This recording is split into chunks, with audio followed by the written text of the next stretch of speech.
ke keluhuran. Diambil daripada kata dasar luhur. Luhur. Keluhuran.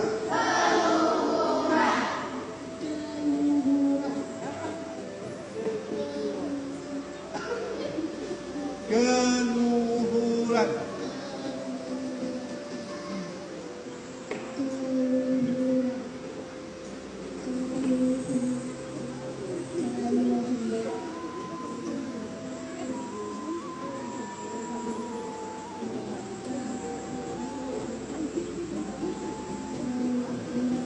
Keluhuran, okey?